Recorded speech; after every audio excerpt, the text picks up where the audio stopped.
Hello दोस्तों, welcome my YouTube channel. माँ मैं बहुत थक गई हूँ। घर संभालते संभालते ये मेरी थकान किसी को नज़र नहीं आती। कुछ दिन आराम करना चाहती हूँ। सोच रही हूँ कुछ दिनों के लिए मायके आ जाऊँ। आते हुए अपने बच्चों को भी साथ ले आऊँगी। वह वहीं से स्कूल चले जाएंगे। आखिर एक ही शहर में ससुराल और मायके होने का कुछ तो फ़ायदा मिले। नम्रता ने फ़ोन पर अपनी माँ से कहा। पार्वती जी ने दूसरी तरफ से कहा, हाँ बेटी, जब तेरी इच्छा हो आ जाना। आखिर ये तेरा भी तो घर है। ठीक है माँ, तो मैं कल ही आ जाऊंगी। नम्रता खुश होकर बोली, हाँ बेटा, कल आ जाओ, मैं तुम्हारा इंतज़ार करूंगी। अभी मैं फ़ोन रखती हूँ, मुझे मंदिर भी जाना है। कमला जी ने फ़ोन रख दिया और सीधे किचन में गई। किचन में खाना बना रही बहू से बोली, अरे अनुपमा सुनो, कल तुम्हारी ननद आ रही है। आज बाजार में जाकर फल सब्जी और मिठाई लेकर आना। बेचारी मेरी बेटी ससुराल में नौकरों की तरह काम करती है और उस पर कोई ध्यान नहीं देता। यहाँ आएगी, कुछ दिन रहेगी तो उसका मन और तबीयत अच्छी रहेगी। सास के मुंह से ऐसी बात सुनकर अनुपमा का चेहरा उतर गया।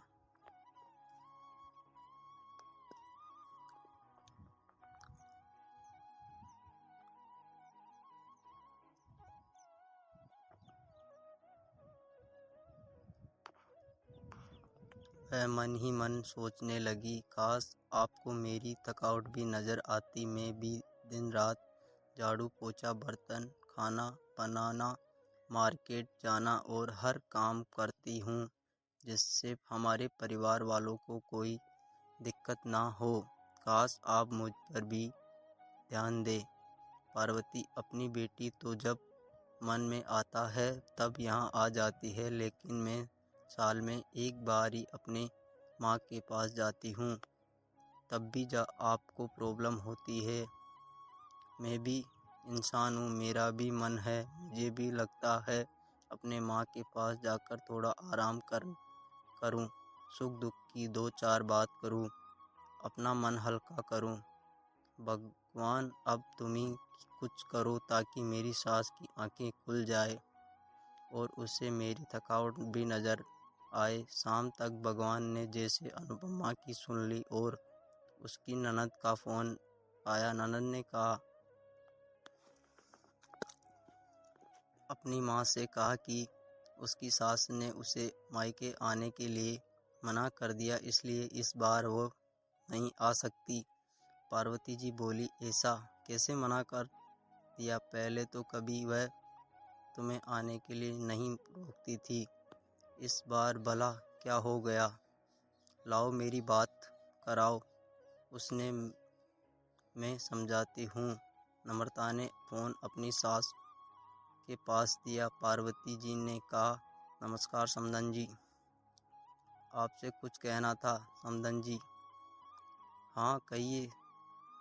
दरअसल नम्रता कल तुम्हारे त्योहार है, इसलिए अपने मायके आना चाहती है। अगर आप उसे भेज दे तो अच्छा रहेगा। नम्रता ने की सास ने कहा, देखिए समधन जी, आपकी बेटी मायके जा रही है, इस बात के लिए हमने उसे कभी नहीं रोका और इस बात से हमें कोई प्रॉब्लम भी नहीं है। कुछ दिनों पहले मैं अपने रिश्तेदार की शादी में गई थी, वहाँ अपनी आपकी बहू अनुपमा की माताजी मिलने का मौका मिला। उसने गुपसुप कर के दौरान उसकी बातों से पता चला कि अनुपमा को साल में एक बार ही अपने मायके जाने का मिलता है, वह भी बहुत कम समय के लिए।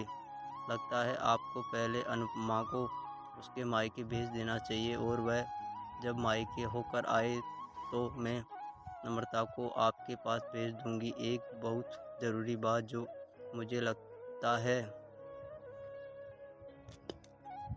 आप अपनी बहू को बेटी की तरह ये बेटी से भी ज़्यादा प्यार देना चाहिए। उसे भी मायके जाने की इच्छा होती होगी।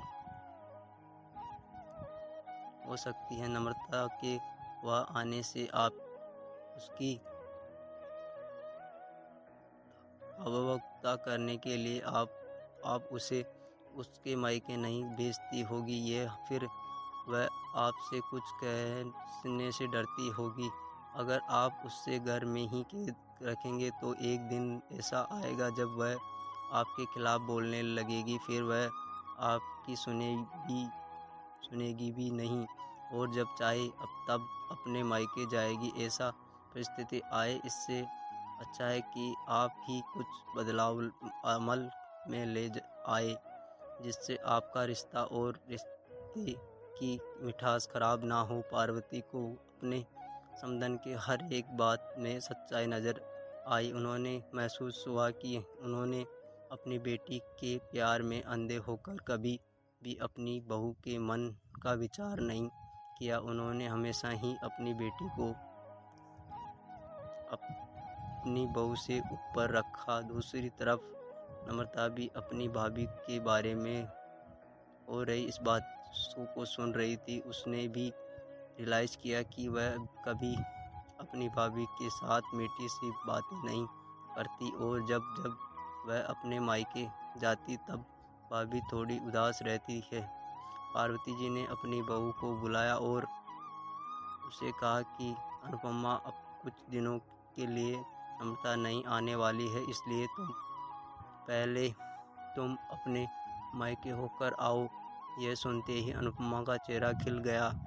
यह पहली बार था जब उसकी सास ने सामने से उससे अपने मायके जाने के लिए कहा था।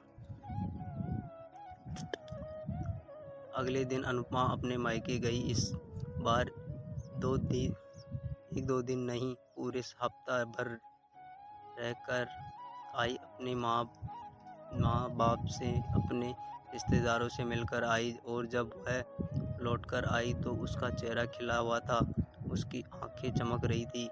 अनुपमा के आने के बाद नम्रता अपने मायके आई और इस बार वह खुद सामने से अपनी भाभी से खुशी खुशी मिली और अच्छे से बात की। नम्रता ने अपनी माँ से बात करते उन्हें भी अच्छा से समझाने में मदद की। वह कहीं ना कहीं अनुपमा के साथ गलत व्यवहार कर रहे थे। दूसरी तरफ अनुपमा अपने ससुराल वालों के बदलाव रवैया से बहुत खुशी थी। अब वह खुशी खुशी सबका ध्यान रखती और हर काम प्यार से करती। वह ध्यान रखती कि कहीं भी ऐसी बात या काम ना करे जिससे घर में तनाव का माहौल